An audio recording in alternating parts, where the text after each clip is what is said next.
Hello students, आप देख रहे हैं new inspector classes chemistry bye Aslam sir. आज हम आपके लिए लेके आए हैं हाई स्कूल का second set 2021 set number 2 HJ। ये हम आज आपके लिए लेके आए हैं। इसमें हम आपको 2021 का सेट नंबर फर्स्ट हम आपको करा चुके हैं और इसमें हमारा जो है 2021 का खंड खा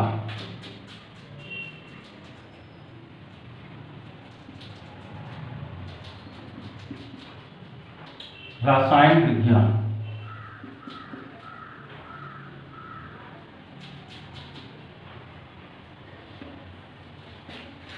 क्वेश्चन नंबर हमारा फर्स्ट है 5 का उदासीनीकरण अभिक्रिया होती है। तो देखिए, उदासीनीकरण अभिक्रिया ये हमारे प्रबल अम्ल और प्रबल क्षार से होती है। अम्ल और क्षार यानी थर्ड ऑप्शन। इसमें हमारा थर्ड ऑप्शन होगा, ये आप सेट देख लेंगे, अम्ल एवं क्षार। प्रबल अम्ल प्रबल क्षार या अम्ल क्षार ये हमारे उदासीनीकरण क्रिया होती है। उदासीनीकरण क्रिया का मान 13.7 किलो कैलोरी होता है। ध्यान रखेंगे, हम आपको बता देते हैं, यानी प्रबल अम्ल HCl, प्रबल क्षार NaOH से जो हमारा NaNO3 बनेगा प्लस H2O, इसकी जो उदासीनीकरण ऊष्मा है वो 13.7 किलो कैलोरी होती है। ये ध्यान रखेंगे, इसका ये हमारा आंसर रहता है, जिसमें प्रबल अम्ल और दुर्बल क्षार लिया जाए तो ये हमारा बनता है NH4Cl प्लस H2O। इसकी उदासीनीकरण ऊष्मा होती है 12.3 किलो कैलोरी। अगर हम यहाँ पर दुर्बल अम्ल लें और प्रबल क्षार ले लें, जैसे NaOH, HCOO प्लस H2O, इसकी उदासीनीकरण ऊष्मा होती है 13.3 किलो कैलोरी। दुर्बल अम्ल और दुर्बल क्षार अगर इसको लेते हैं, ये हमारा बनता है HCOOH4 प्लस H2O। इसकी उदासीनीकरण ऊष्मा का मान होता है 11.9 किलो कैलोरी। ये हमारे जो है उदासीनीकरण ऊष्मा की बात हुई। उदासीनीकरण ऊष्मा हमारे जो है हमने आपको सभी मान बताए हुए हैं। दूसरा होता है धावन सोडा की प्रकृति कैसी होती है। धावन सोडा, देखिए इसका खा का क्वेश्चन है। धावन सोडा की प्रकृति होती है अम्लीय, क्षारीय, उदासीन, इनमें से कोई नहीं, यानी सेकंड हमारा होगा क्षारीय। धावन सोडा की प्रकृति क्षारीय होती है। क्वेश्चन नंबर है का ब्यूटेनोन में क्रियात्मक समूह क्या है। देखिए, हमने इसके पहले से बताए थे कार्बन के नाम, तो ब्यूटेनोन की बात है। ब्यूटेनोन, इसमें क्रियात्मक समूह की बात की गई है। तो हम यहाँ पर देखिए 4 कार्बन लेंगे और इसमें हम लगाएंगे CO, कार्बन की वैलेंसी पूरी करेंगे। यहाँ पे देखिए कार्बन के चारों तरफ एक बॉन्ड है, 3 हाइड्रोजन लगा दिए। इसमें 2 2 4 बॉन्ड है, पूरे होंगे। इसमें देखिए 2 बॉन्ड है, तो यहाँ पर आप 2 हाइड्रोजन लगा दीजिए। इसमें 1 बॉन्ड है, 3 हाइड्रोजन लगा दीजिए। तो देखिए इसमें क्रियात्मक समूह क्या है। इसमें क्रियात्मक समूह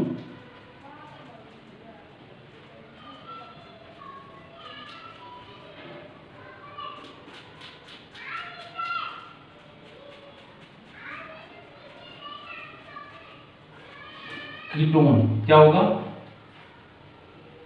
कीटोन। तो ये हमारे ब्यूटेनोन में क्रियात्मक समूह हमारा कीटोन है। क्वेश्चन नंबर 6 का क्या है, 6 के काम में कह निम्न में से अम्ल और क्षार की पहचान करना है, जैसे NH3।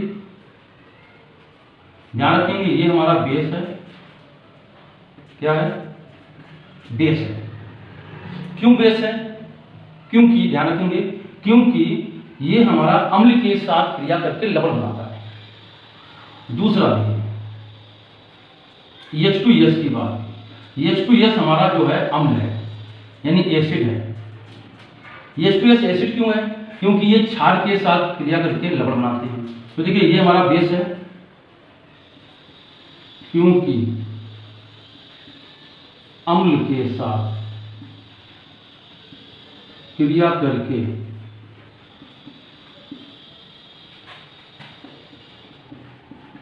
लवण बनाते हैं।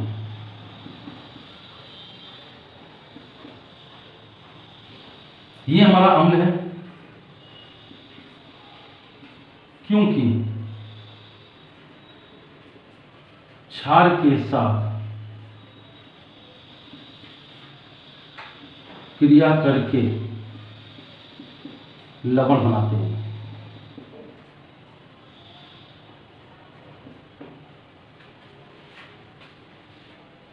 देखिए का क्वेश्चन है, विकर्ण संबंध को उदाहरण देकर समझाना है। चलिए आप नोट कर लीजिए, नोट कर लिया।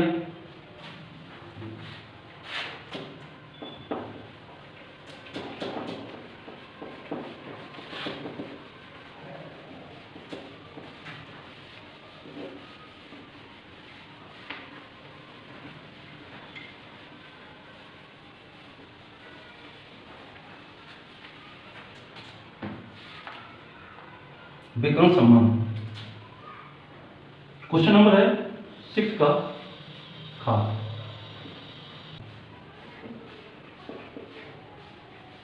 विकर्ण संबंध, ठीक है। विकर्ण संबंध क्या है? आवर्त सेकेंड के हल्के तत्व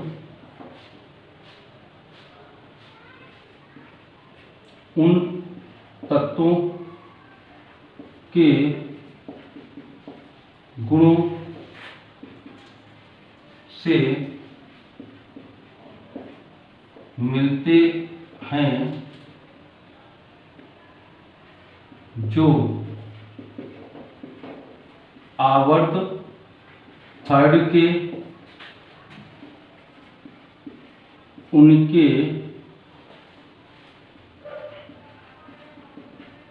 विकर्णीय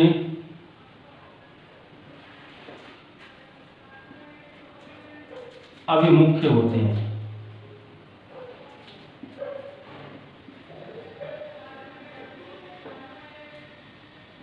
तत्वों की समानता को, तत्वों के इस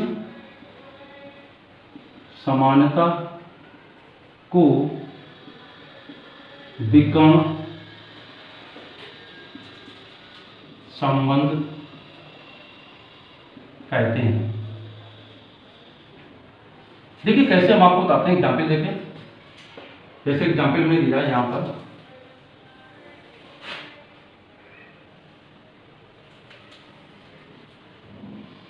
ये हमारा है आवर्त सेकेंड, इधर ये हमारा होगा आवर्त थर्ड।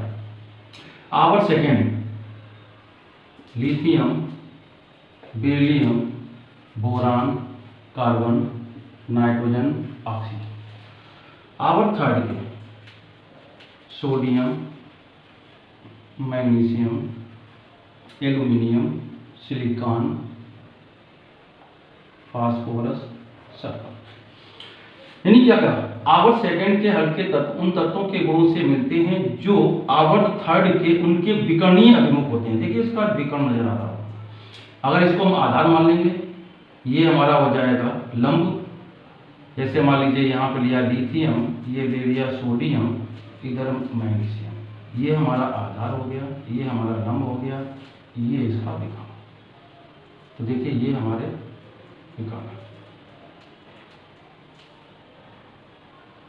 यानी लिथियम। अब देखिए इसको एग्जाम्पल लिख दिया। एग्जाम्पल में हम इसके नीचे ये लिख सकते हैं कि उपयुक्त एग्जाम्पल से ये स्पष्ट होता है कि लिथियम के गुण मैग्नीशियम के गुणों से समानता रखते हैं। इसी प्रकार बेरिलियम के गुण एल्युमिनियम से और बोरान के गुण सिलिकॉन से मिलते हैं। नेक्स्ट है 6 का गा।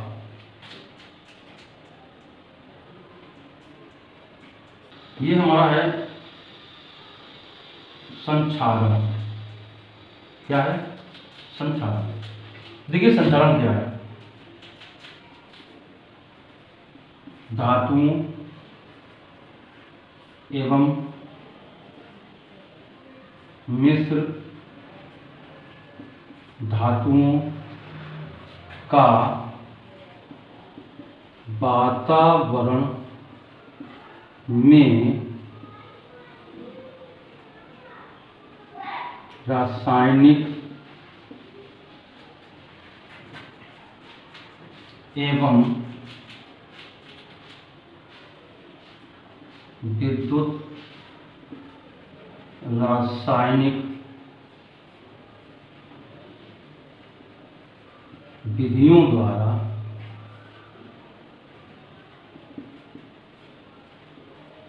नष्ट रासायनिक एवं विद्युत रासायनिक विधियों द्वारा नष्ट होना संक्षारण कहलाता है। ठीक है, क्या है? यानी कहा गया है कि धातुओं एवं मिश्र धातुओं का वातावरण में रासायनिक एवं विद्युत रासायनिक विधियों द्वारा नष्ट होना संक्षारण कहलाता है। फॉर एग्जाम्पल,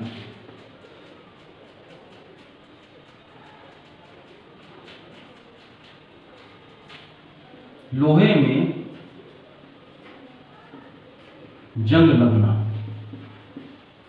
ये हमारा संक्षारण का एग्जाम्पल है। इसमें आप रिएक्शन दे सकते हैं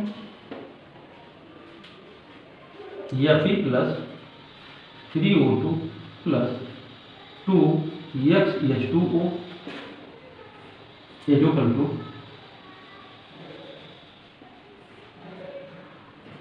2Fe2O3 into XH2O।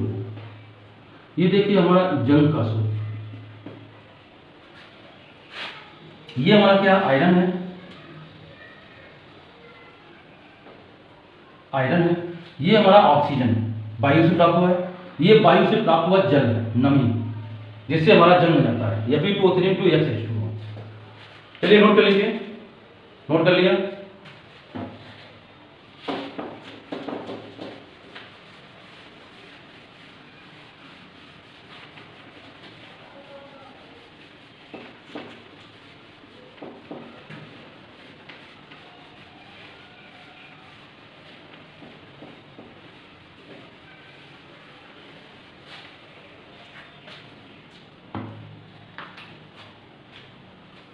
Question number हमारा 7 का क्या है?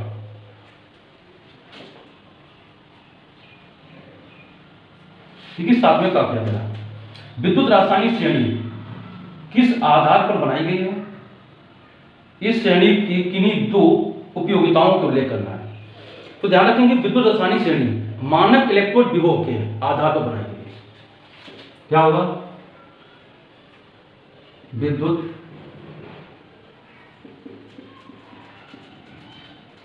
रासायनिक श्रेणी मानक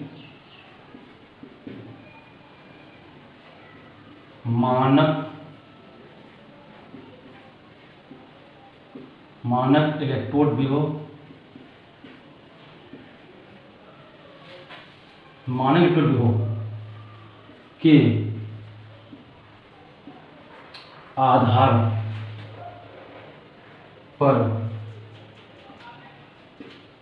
बनाई गई।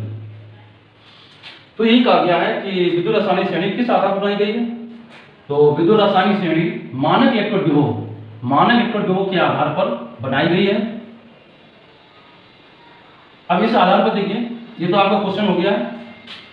हम इसको डिफिनेशन और बता देते हैं इसी के साथ में, जो आगे भी आपके काम आएगी। विद्युत रासायनिक श्रेणी, इसके अनुसार इसका डिफिनेशन क्या है विद्युत रासायनिक श्रेणी में कि विभिन्न धातुओं को उनके मानक इलेक्ट्रोड विभव के बढ़ते हुए या घटते हुए क्रम में व्यवस्थित करने पर जो श्रेणी हमें प्राप्त होती है उसे विद्युत रासायनिक श्रेणी कहते हैं। ये डिफिनेशन है। तो देखिए यहां पर ये केवल इतना ही पूछा गया, इतना आप लिख दिया। फिर इसके बाद में इसकी उपयोगिता पूछी गई है।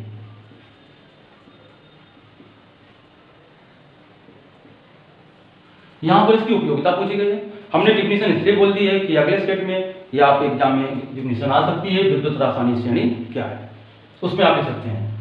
तो देखिए उपयोगिता में पहला पॉइंट हमारा है धातुओं द्वारा विस्थापन।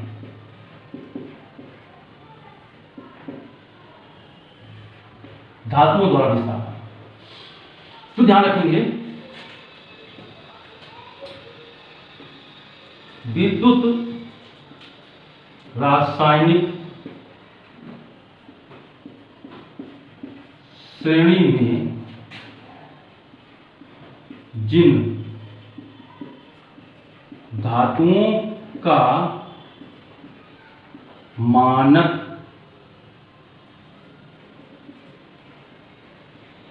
इलेक्ट्रोड विभव ऋणात्मक होता है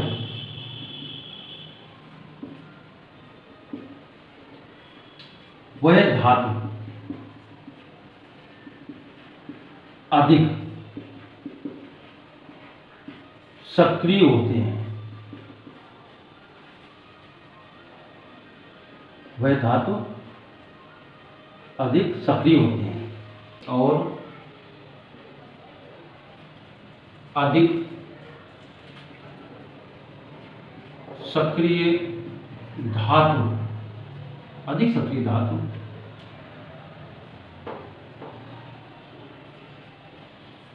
कम सक्रिय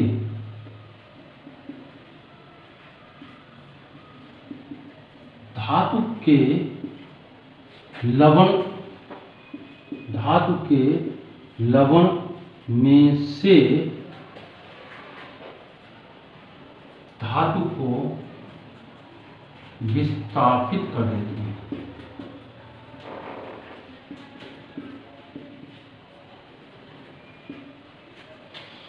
फॉर एग्जाम्पल देखिए, जैसे मैं लिया है जिंक धातु, कॉपर सल्फेट के विलयन में से कॉपर को विस्थापित कर देता है। क्या हुआ? जिंक धातु कॉपर सल्फेट के विलयन में से कॉपर को विस्थापित कर देता है। तो ये हमारे धातुओं द्वारा विस्थापन हुआ है। इसको एग्जाम्पल को अगर एक्सप्लेन करते हैं, देख लीजिए, हम इसको एक्सप्लेन कर देते हैं। लिखना चाहें तो उसको लिख सकते हैं कि जैसे हमने मान लिया ये हमारे विद्युत रासायनिक श्रेणी है और यहाँ पर ये हाइड्रोजन दिया हुआ है, जिंक हमारा यहाँ दिया हुआ है, कॉपर ये हमारा दिया हुआ है, क्योंकि कॉपर हमारा जो है हाइड्रोजन से नीचे है। यानी विद्युत रासायनिक श्रेणी में जिंक का स्थान कॉपर से ऊपर है। इससे ये स्पष्ट होता है कि जिंक कॉपर से अधिक सक्रिय धातु है। जिंक कॉपर से अधिक सक्रिय धातु होने के कारण कॉपर सल्फेट के विलयन में से कॉपर को विस्थापित करेगा। ये हमारे एग्जाम्पल हो गया, लिख लिया। इसका दूसरा पॉइंट है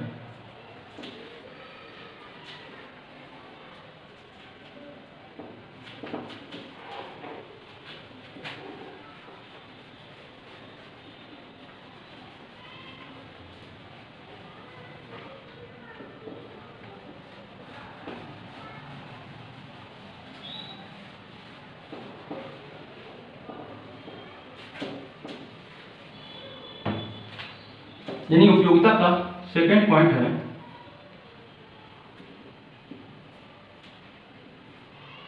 धातुओं द्वारा सल्फ्यूरिक अम्ल में से हाइड्रोजन का विस्थापन। ये हमारा सेकंड उपयोगिता। तो देखिए ध्यान रखेंगे इसके बारे में, देखो क्या लिखेंगे, ध्यान रखेंगे विद्युत रासायनिक श्रेणी में जो धातुएं हाइड्रोजन गैस से ऊपर स्थित हैं वह अधिक सक्रिय धातु है।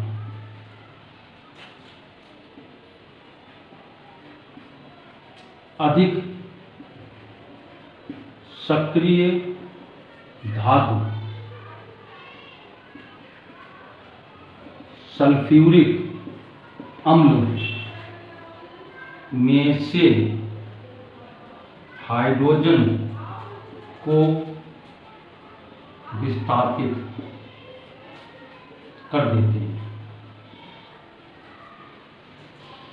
देखिए एग्जाम्पल हम आपको देते हैं, जैसे जिंक धातु सल्फ्यूरिक अम्ल में से, जिंक धातु सल्फ्यूरिक अम्ल में से हाइड्रोजन को विस्थापित कर देता है।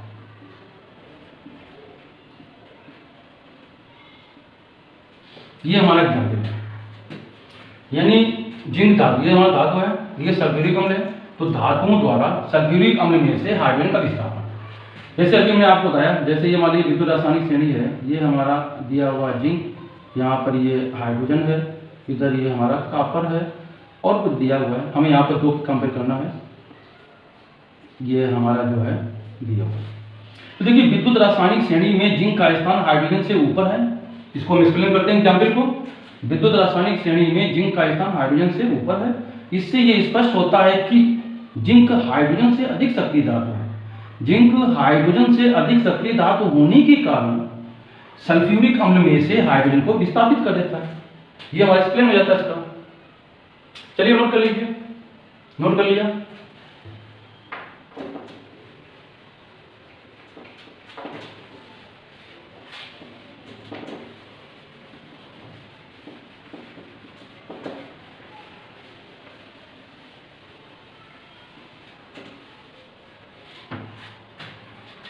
नेक्स्ट क्वेश्चन हमारा है 7 का मिसेल क्या है, साबुन के स्वच्छिक कारक क्रिया में इसकी क्या भूमिका है।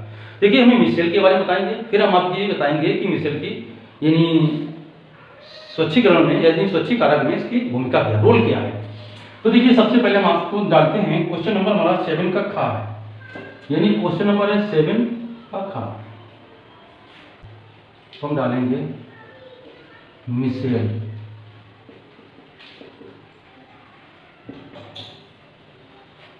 तो देखिए मिसेल क्या है, यानी मिसेल हमारा है उच्च सांद्रता, उच्च सांद्रता पर संगुणित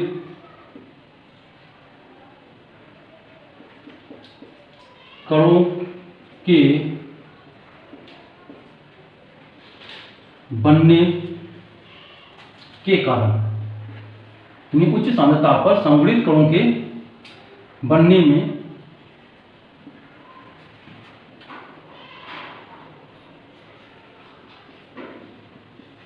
कोलाइडी तंत्र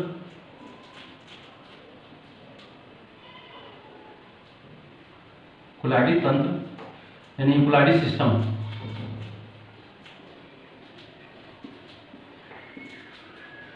कोलाइडल सिस्टम यानी कोलाइडी तंत्र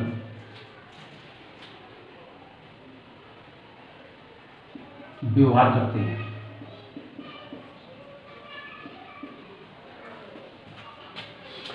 उच्च सांद्रता पर संगुणित कणों के बनने में कोलाइडी तंत्र व्यवहार करते हैं।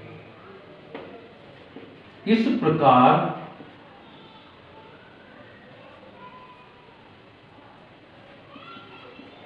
बनने वाले, इस प्रकार बनने वाले संगृहीत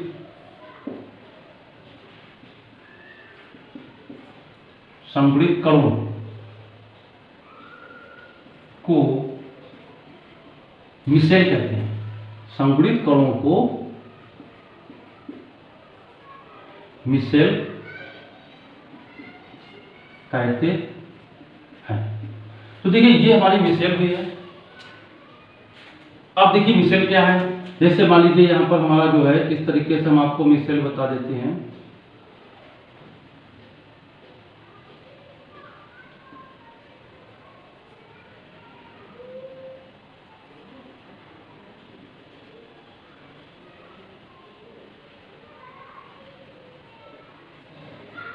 यहाँ पर हमारा ये COO- यानी निगेटिव है,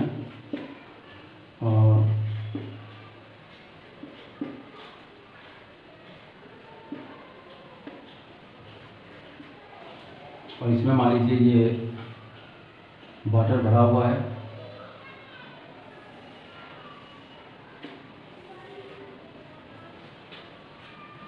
ये हमने इसमें जल भर दिया है।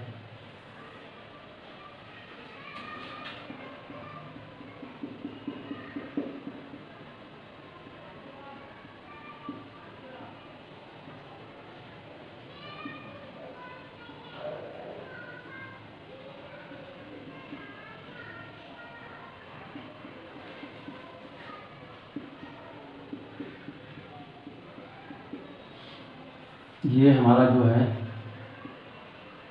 वो मिसेल है, और इसमें हमारा ये वाटर भरा हुआ है। ये हमारे आयंस हैं, ध्यान रखेंगे। तो ये हमारे मिसेल की डिफिनेशन हुई है। और क्वेश्चन में कहा गया है साबुन के स्वच्छीकारक क्रिया में इसकी रोल क्या है। स्वच्छीकारक यानी स्वच्छीकारक में इसकी भूमिका क्या है, रोल क्या है, भूमिका। तो देखिए इसकी भूमिका क्या है। तो एक ध्यान रखेंगे, सबसे पहले साबुन और जल, यानी हमने क्या किया, साबुन लिया और जल लिया, साबुन और जल लिया, इसमें हमने कोलाइडी ब्लेंड बनाया। साबुन और जल में बना कोलाइडी विलयन में धूल, तेल एवं चिकनाई, यानी साबुन और जल में बना कोलाइडी विलयन में धूल, तेल और चिकनाई के कणों को अवशोषित कर लेता है। यानी ये क्या करता है, मिसेल जो हमारे होते हैं वो हमारे कपड़े, यानी हमने यहाँ क्या लिया है, साबुन और जल का मिश्रण ले लिया है। इसमें हमारे जो कपड़ों में यानी धूल, कण एवं चिकनाई, तेल वगैरह जो उपस्थित होते हैं, वो क्या करता है, इन कणों को वो अवशोषित कर लेता है। अवशोषित करने के बाद में कहाँ करता है, अवशोषित कर लेता है, या अवशोषित कर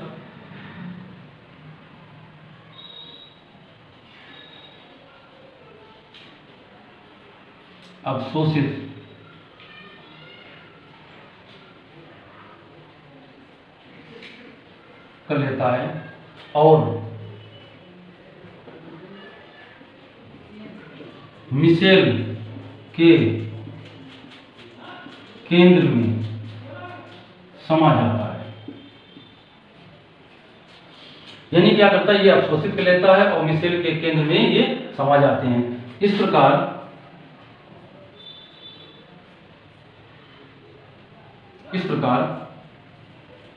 धूल, तेल, तेल व चिकनाई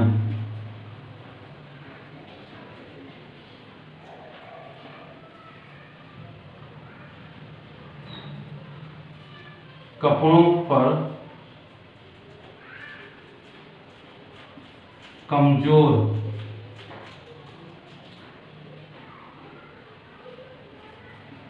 पड़ने से दूर हो जाती है।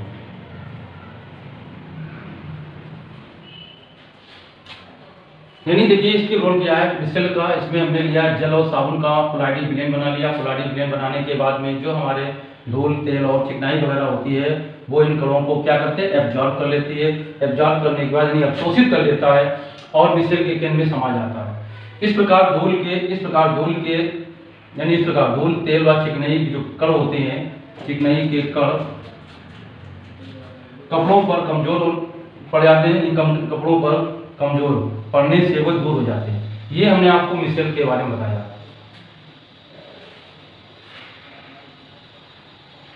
इसके बाद देखिए हमारा है क्वेश्चन नंबर 1। चलिए नोट कर लिया।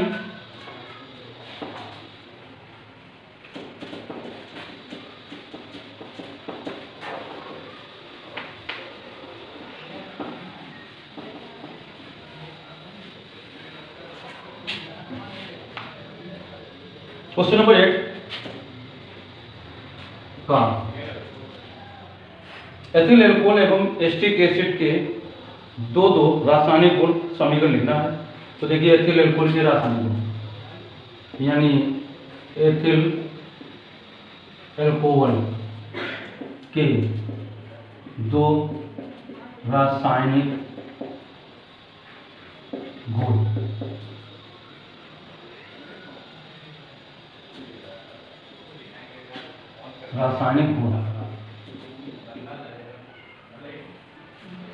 अब देखिए इसमें हमारा रासायनिक गुण दो होंगे। नंबर 1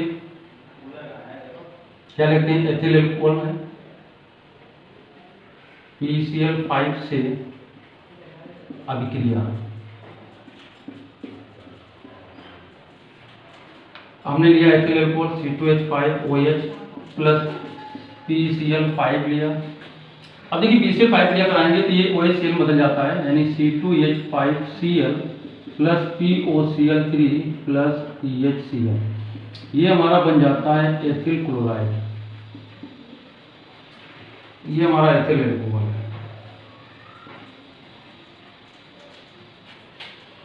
तो देखिए एथिल क्लोराइड कैसे बनता है, हमने यहाँ पे देखो C2H5 ये O इधर H PCl5 क्रिया कराते हैं इस तरीके होता है, इधर Cl लगा होता है, इधर Cl लगता है, इधर PCl3, यानी C2H5 Cl बन जाता है, HCl निकल जाता है और POCl3 निकल जाता है।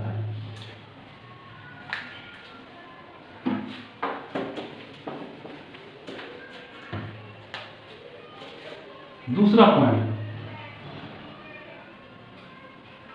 एसिटिल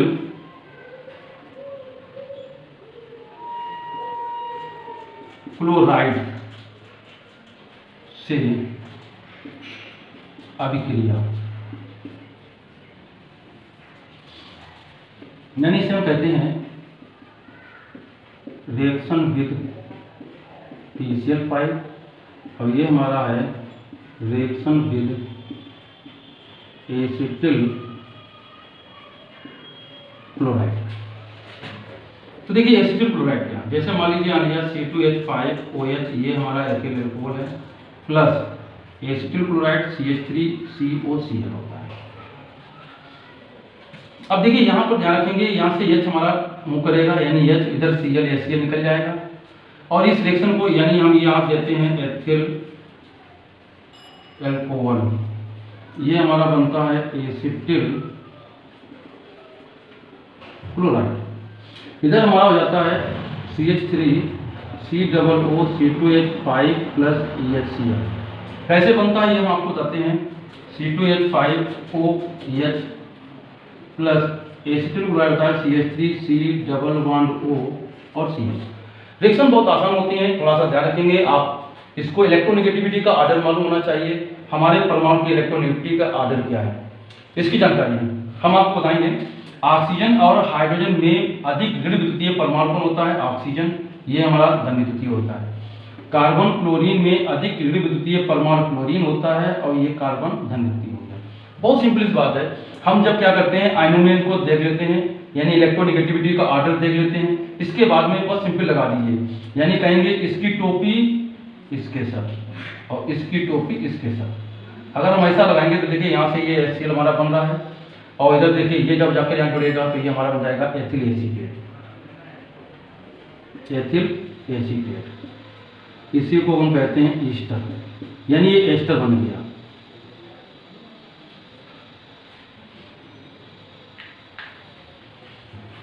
चलिए नोट कर लिया।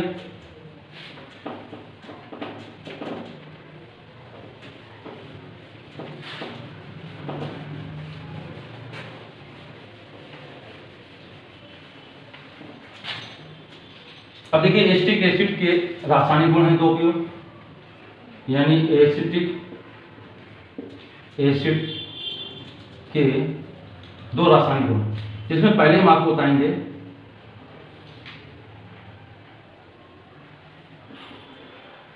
Reaction with ethyl alcohol.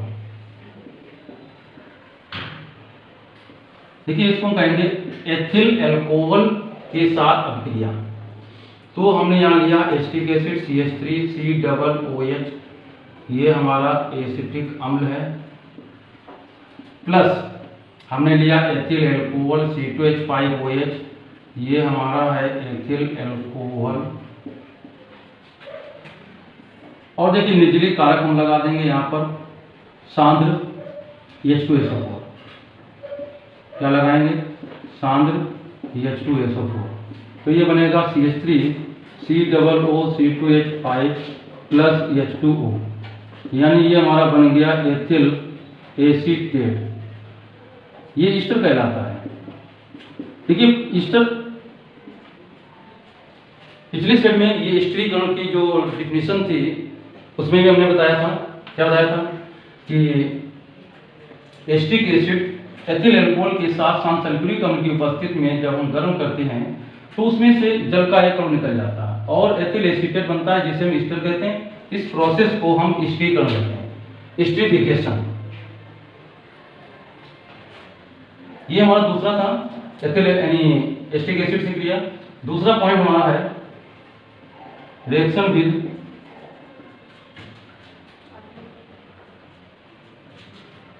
PCl5। देखिए यहाँ पर PCl5 इसलिए रिएक्शन दिखा रहे हैं कि इससे पहले हमने अल्कोहल में भी रासायनिक गुण PCl5 दिखाया, सेम प्रोसेस होता है। हमने लिया यहाँ पर acetic acid CH3COOH plus PCl5 और इधर ये हमारा बन जाता है CH3COCl plus POCl3 plus HCl। ये हमारा बनेगा एसिटिल क्लोराइड। ये हमारा एसिटिक एसिड। तो देखिए क्या होगा, एसिटिक एसिड PCl5 के साथ क्रिया करके एसिटिल क्लोराइड देता है। सेम प्रोसेस होगा। अभी हमने आपको एथिल एल्कोहल पर दिखाया था, इस तरीके से ये हमारा जो है रहता है। इधर देखो Cl होगा, इधर ये हमारा Cl होगा, यहाँ पर PCl3 होगा। तो CH3COCl ये बन जाएगा एसिटिल क्लोराइड, HCl ये हमारा निकल जाता है और POCl3 ये निकल जाता है। चलिए नोट कर लीजिए।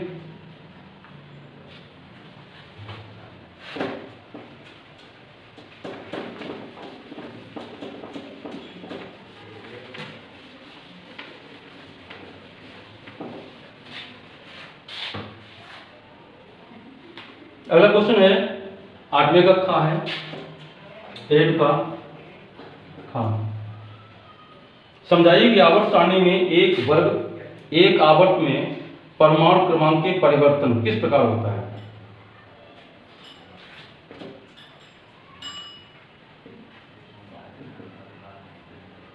आवर्त, देखिए आवर्त की बात होती है। किसी भी आवर्त में जब हम बाएं से दाएं चलेंगे, लेफ्ट टू राइट, तो हमारे परमाणु की त्रिज्या होती है, परमाणु का आकार होता है, वो घटता है। क्यों घटता है?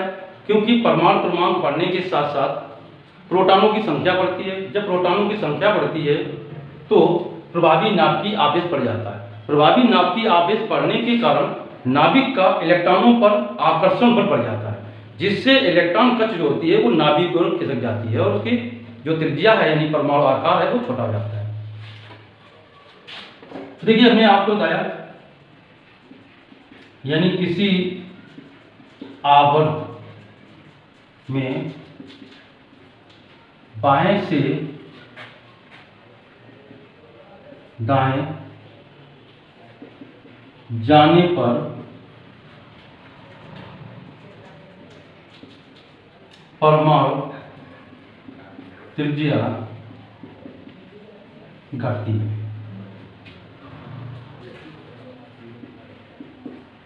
क्योंकि परमाणु त्रिज्या घटती है, क्योंकि घटती है इसको आप नोट कर सकते हैं, हम बोले जाते हैं, आप लिख लीजिए। क्योंकि परमाणु क्रमांक बढ़ने के साथ साथ प्रोटॉनों की संख्या बढ़ती है। प्रोटॉनों की संख्या बढ़ने से प्रभावी नाभिकीय आवेश बढ़ जाता है।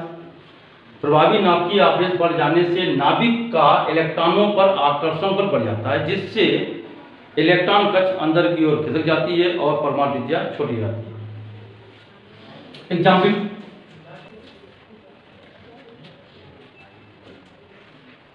इधर लीजिए हमने आवर्त 2 एटॉमिक रेडियस यानी परमाणु त्रिज्या, ये हमारा पीरियड सेकेंड है, इधर परमाणु त्रिज्या है यानी ये आवर्त सेकेंड, ये परमाणु त्रिज्या है। आवर्त सेकेंड में lithium, beryllium, boron, carbon, nitrogen, oxygen, fluorine और हम लेंगे नियॉन। ठीक, इसकी परमाणु त्रिज्या 1.23, इसका होगा 0.89, 0.80, 0.77, 0.75, 0.73, 0.71 और इसकी होती है 1.66। तो देखिए इससे कह सकते हैं जब किसी आवर्त में बाएं से दाएं जाने पर क्षार धातु, ये हमारा है क्षार धातु और ये हमारा है हेलोजन। हेलोजन क्या ये हेलोजन। तो किसी आवर्त में बाएं से दाएं जाने पर क्षार धातु से हेलोजन तक परमाणु त्रिज्या घटती है, परंतु अक्रिय गैस की परमाणु त्रिज्या सामान्य रूप से उच्च कोटि की होती है। यानी किसी आवर्त में बाएं से दाएं जाने पर क्षार धातु से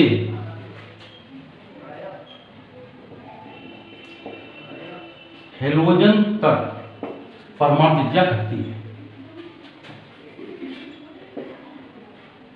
परंतु अक्रिय गैस की उच्च होती है।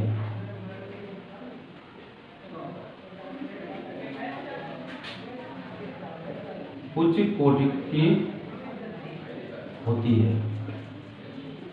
ठीक है, पूरा सेंटेंस हो गया, समझ में आ गया। अब हम आते हैं वर्ग या समूह। देखिए किसी वर्ग में ऊपर से नीचे जाने पर परमाणु त्रिज्या बढ़ती है, क्योंकि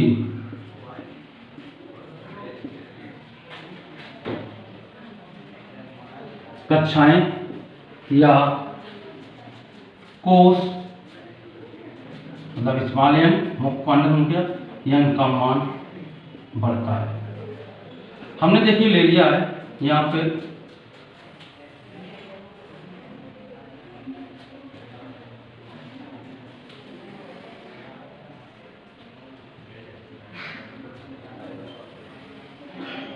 ये हमने वर्ग लिया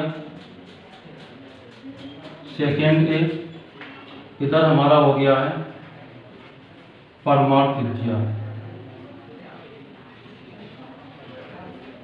एटॉमिक रेडियस यानी वर्ग सेकेंड परमाणु त्रिज्या एटॉमिक रेडियस। क्या ये beryllium, magnesium, calcium, strontium, beryllium. तो इसमें हमारा इसका होगा 0.89, 36 1.71 1.74 1.9। तो ये वर्ग में हमारी परमाणु संख्या क्या होती है, वो बढ़ती है। क्यों बढ़ती है? क्योंकि हमारी कोष यानी कक्षाएं यानी का क्योंकि कक्षाएं बढ़ती हैं। तो ध्यान रखेंगे, ये नोट कर लीजिए, नोट कर लिया।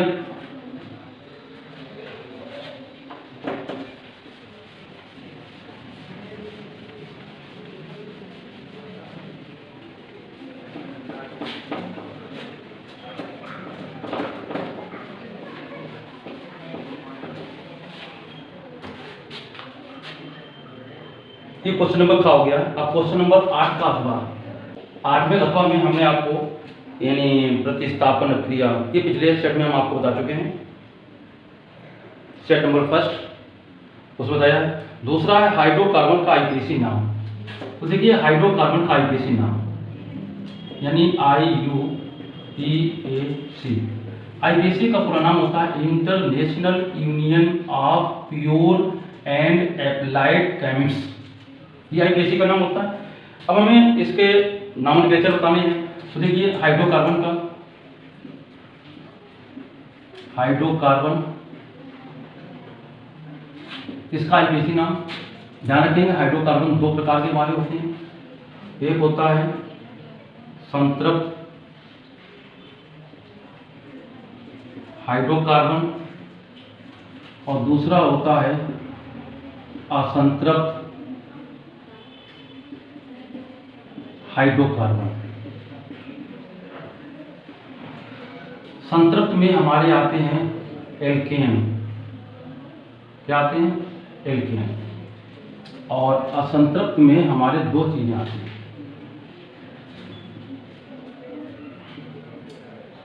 Alkene, alkyne. एल्केन का जो सामान्य सूत्र होता है वो CN होता है, H2N+2 है। इसका होता है CnH2n होता है, इसका होता है CnH2n-2 है। इनके नाम एल्केन के नाम पर आधारित हैं, यानी एल्केन के नाम जो होते हैं वो हमारे N+ क्या होता है, L+N का बनता हमारा एल्केन। जैसे CH4 एक है, तो ये हमारा होगा मीथेन। अगर हमारा इस तरीके से एग्जाम्पल दिए हैं CH3 तब ये हमारा होगा एथेन। और CH3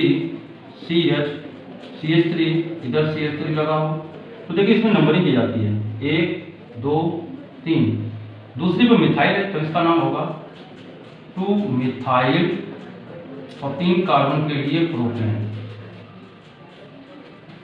एल्कीन का देखिए, एल्कीन का हमारा होता कैसे है, जो हमारा एल्केन होता है उसमें से हम N हटा देते हैं। क्या हटाते हैं?